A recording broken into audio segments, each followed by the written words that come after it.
Sakap Fet! Welcome to the Cinema Smoothie. My name is Benjamin Michel, and I'll be your host as we explore the art, technique, and the gear needed to create your own DIY and indie film productions at a high quality and a low cost. Today, we're going to be talking about not so much the technique or the gear, well, kind of the technique in a sense, but we're going to be talking about films. 5 films that inspire and will make you a better filmmaker. Killer of Sheep. This is a film by Charles Burnett. It was one of his first films. I believe it was his first feature film.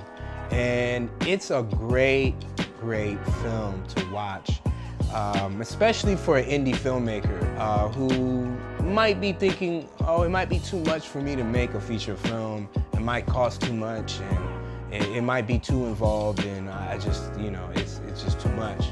Depending on your resources and what you have access to, it might be a lot to endeavor. This film kind of shows you a beautiful story that can be made with little to no budget and really can be made in your neighborhood. And it's not so much heavy on the cinematography. I think it felt more documentary style, but it was still very beautifully shot and beautifully rendered for the story. And that's the most important thing. Does it serve the story how you're shooting? The next film I want you to take a look at is Baraka. Baraka is a documentary film. It's one of the most beautifully shot films ever made, in my opinion. It's really a documentary, but the way it's shot and how it's shot is very cinematic. It shows you how you can get really beautiful images in natural light, and as well as using your surroundings and just traveling. It goes all over the world, and it shows you different parts of the world in a really beautiful way. And I think this is a film that anybody who's interested in documentary cinematography, just the beauty of different parts of the world and different sceneries, this is a really good one to check out and take notes on. So the next film I want you to check out is Everlasting Moments.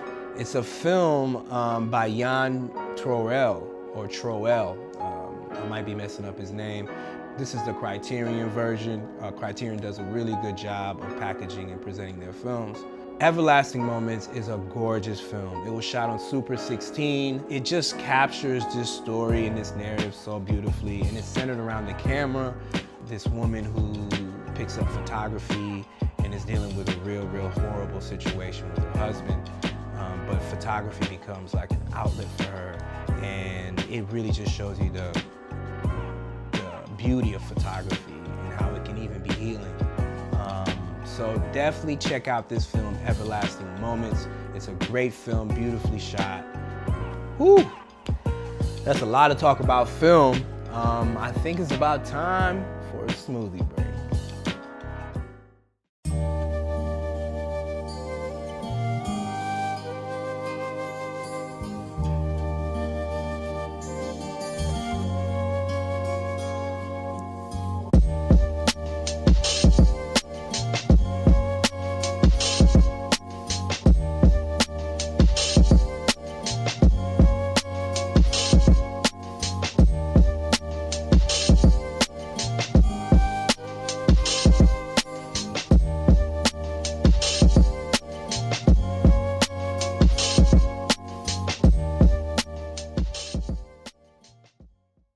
The Double Life of Veronique, a great film to check out for just beautiful cinematography. Again, this is another Criterion release.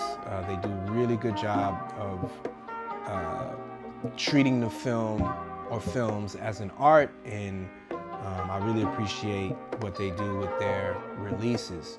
The way the film looks, the softness, the kind of just the beauty of the angles and how, this film is captured in relation to the story, of course.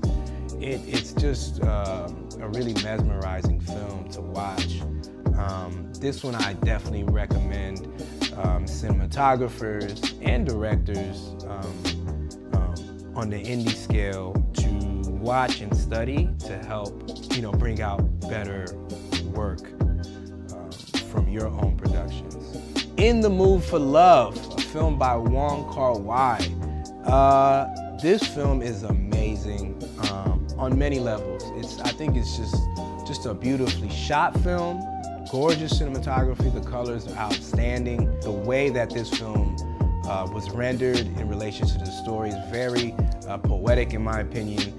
It's just a great film to watch in terms of like figuring out what kind of color palette you might want for your film. In the Mood for Love it's a love story. It's a poetic kind of love story, and it's just beautifully shot. Another release by Criterion, and it's great to study and watch and just to get notes from in terms of using color and using cinematography to really move the emotions of a story. This is a great film to check out. So that concludes the show for today. My name is Benjamin Michel. Thank you for tuning into the Cinema Smoothie. If you appreciate the info and insight brought here, please hit that subscribe button and check out the links below.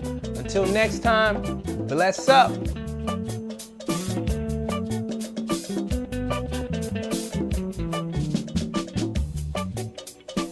Valoriser yon maman kawè, pour faire uns enfants vini en grandeur. Non pas ça fini payer maman nous, pour ça t'es déjà fait pour nous.